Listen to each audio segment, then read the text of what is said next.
പാലസിൽ ആർക്കും ഞാൻ വെളിയിൽ പാടണമെന്ന് ഒരു താല്പര്യമില്ല. എനിക്കും താല്പര്യമില്ല സത്യം. ഞാൻ പാട്ട് പഠിക്കുന്നു, ഈ പാട്ട് ഇഷ്ടമുള്ളതാണ്.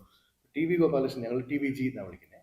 ഇപ്പോഴും അദ്ദേഹത്തിന് 93 വയസ്സ് കഴിഞ്ഞു. ഞാൻ ഇപ്പോൾ ഇന്നലെ മദ്രാസിൽ നിന്ന് ഫ്ലൈറ്റിൽ ഞാൻ ഇവിടെ വന്നേ ഉള്ളൂ. മദ്രാസിൽ പോയത് കാരണം ടി.വി.ജി സാറിൻ്റെ കൂടെ ഒരു സസ്പെൻഡ് ചെയ്യാൻ വേണ്ടിയാണ്. വേറെ ഒരു കാരണമില്ല. ജസ്റ്റ് ഞങ്ങൾ അത്രയും ആത്മബന്ധമുണ്ട് അപ്പോൾ മുതൽ 1986 മുതൽ. ഇപ്പോൾ ടി.വി. ഗോപാലകൃഷ്ണൻ സാറ് ഞാൻ പാടുന്നത്, ഈ കുട്ടി നന്നായിട്ട് പാടുന്നല്ലോ, ഇത് പബ്ലിക്കായിട്ട് പാടണം.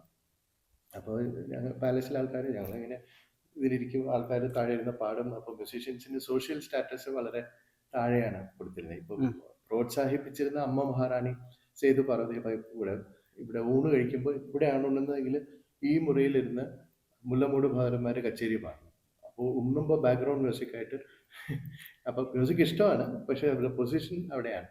അങ്ങനെ ട്രീറ്റ് ചെയ്തിട്ട് ഞാൻ അങ്ങോട്ട് അതുമാതിരി ഒരു ഭാഗവതരാവുക എന്ന് പറഞ്ഞാൽ കാർത്തിക നാൾ തമ്പുരാട്ടി അവർക്കൊക്കെ അത് ആലോചിക്കാൻ പോലും വയ്യായിരുന്നു. അപ്പോൾ എനിക്ക് പക്ഷേ തിരിച്ചു, എനിക്ക് ഒരാൾ നന്നായിട്ട് പാടുക, പടം വരയ്ക്കുക, ടെന്നീസ് കളിക്കുക, എന്തെങ്കിലും നന്നായിട്ട് ചെയ്താൽ ഞാൻ അവരെ റെസ്പെക്ട് ചെയ്യും എന്നുള്ള രീതിയാണ് എനിക്ക് അപ്പം മുതൽ.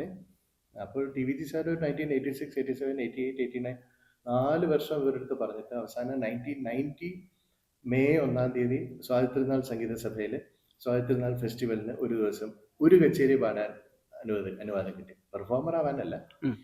അപ്പോൾ എനിക്കും ഭയങ്കര പേടിയാണ്. മറ്റേത് ഞാൻ നവരാത്രി രാവിലെ പാടുമ്പോൾ എനിക്ക് പരിചയമുള്ള നമ്മുടെ ഫ്രണ്ട്സും അങ്ങനത്തെ ആൾക്കാരെ കാണുള്ളൂ. ഇത് പബ്ലിക്കിൻ്റെ മുമ്പിൽ പാടിയിട്ടില്ല. പക്ഷെ അത് പാടിയപ്പോൾ വലിയ കുഴപ്പമൊന്നും പറ്റിയില്ല.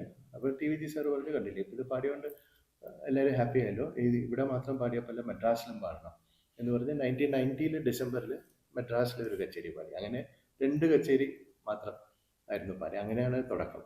പക്ഷെ ആ സ്റ്റേജിൽ ഒരു പബ്ലിക്കിൻ്റെ മുമ്പിൽ പാടിയപ്പോഴത്തേക്ക് എനിക്ക് അതിനു മുമ്പ് ഇല്ലാത്ത ഒരു എക്സ്പീരിയൻസ് ആയിരുന്നു അത്. പാട്ടുകാരനായിട്ട് മാത്രം സ്വന്തം ഐഡൻറ്റിറ്റി ക്രിയേറ്റ് ചെയ്യണം.